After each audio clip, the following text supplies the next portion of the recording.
नाथ गुरु सकळ सिद्धांचा मच्छिंद्रताचा मुख्य शिष्य मच्छिंद्राणी बोध गोरक्षाशी गेला. गोरक्ष बळाला गहिनी प्रती गहिनी प्रसादी निवृत्ती दातार आणि ज्ञानदेवा सारच चोजविले. वारकरी संप्रदायाची परंपरा भगवान शंकरापासून सुरू झाली. हे नाथांचं आद्यपीठ आहे. त्या ठिकाणी श्रावण मासात 5 सोमवारी भरपूर गर्दी असते. भाविक जण दर्शनाला येतात. ही स्वयंभू पिंड आहे.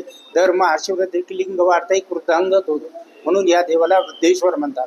भगवान शंकर म्हाताऱ्याच्या रूपात यज्ञाला आले त्यावेळेस म्हातारदेव बाबा असं म्हणतात. श्रावण मासात भरपूर कमीत कमी 2 ते 3 लाख लोक तिसऱ्या सोमवारी यात्रेनिमित्त दर्शनाला येतात. भाविक जण दर्शन घेतात. महाशिवरात्रीला कमीत कमी 5 ते 7 लाख लोक या ठिकाणी दर्शनासाठी येतात आणि भगवान शंकराचं स्वयंभूपिंडीचं दर्शन घेतात. हे नाथांचं आद्यपीठ आहे. या ठिकाणी मोठी गर्दी अशी होत असते. श्रावणी 3रा सोमवारी या ठिकाणी मोठी यात्रा भरते. त्या ठिकाणी गंगा जल पाणी आणलं जातं. महाशिवरात्रीला या ठिकाणी मोठी यात्रा भरते. भाविक जण नगरचे भाविक, घाटशिरसचे भाविक, त्यानंतर आजूबाजूचे भाविक जण या ठिकाणी येतात आणि भगवान शंकराला गंगाजल पैठणहून पदयात्रा पाणी घेऊन येतात आणि ते भगवान शंकराला गंगाजल रात्री 8-8:30 वाजता गंगाजलाचं पाणीचा अभिषेक होतो आणि रात्री 12 वाजता भगवान शंकराचा छबिना निघतो. त्या ठिकाणी ज्ञानवापी भरावी. त्या ठिकाणी भगवान शंकराची पूजा केली जाते उत्सव मूर्तीची, आणि उत्सव मूर्तीची पूजा करून परत या ठिकाणी पालखी मंदिरात आणली जाते. मंदिरात आणल्यानंतर आरती वगैरे होती. असा हा महाशिवरात्रीचा उत्सव असतो. श्रावणी सोमवारचा पण भयंकर गर्दी असते. भाविकाची या ठिकाणी मोठी रांग लागली जाते.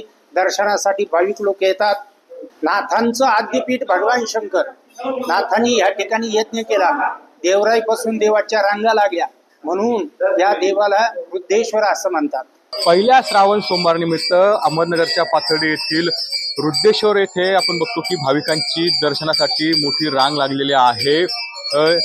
दरवर्षी मोठी संख्येने लोक जे आहेत तर वृद्धेश्वराच्या दर्शनाला श्रावणानिमित्त येत असतात आणि यावर्षी देखील आपण बघतो की भाविक जे आहे ते दर्शनासाठी आलेले आहे. सगळी रांग जी आहे ती पहाटेपासूनच आपल्याला या ठिकाणी रांग जी आहे ती लागल्याचे दिसते आहे. आणि एक विशेष महत्त्व जे आहे ते ह्या वृद्धेश्वराला आहे, कारण गर्भगिरीच्या पर्वतरांगामध्ये हा जो वृद्धेश्वर आहे तो या ठिकाणी स्वयंभू असं जे आहे ते या ठिकाणी महत्त्व आहे. आणि काही भाविक आहेत, भाविकांशी देखील आपण चर्चा करणार आहोत. काय सांगा ना, आज सोमवार आहे आणि तुम्ही वृद्धेश्वराच्या दर्शनाला आहात, काय सांगा? वृद्धेश्वरच्या दर्शनाला महत्त्व त्याचं भारीच आहे. तसं जागृत देवस्थान आहे. म्हणजे आज शिवमूठ तांदळाची आहे आणि आम्हाला कळतंय तसं आम्ही ह्या देवस्थानाला येतो. निश्चितच आपण जसं बघतो की भाविकांचे एक श्रद्धास्थान आहे आणि दरवर्षी श्रावणानिमित्त सोमवारी लाखो भाविक जे आहे ते वृद्धेश्वराचं दर्शन घेत असतात. कॅमेरा क्रमांक कुणाला P9 मराठी अहमदनगर.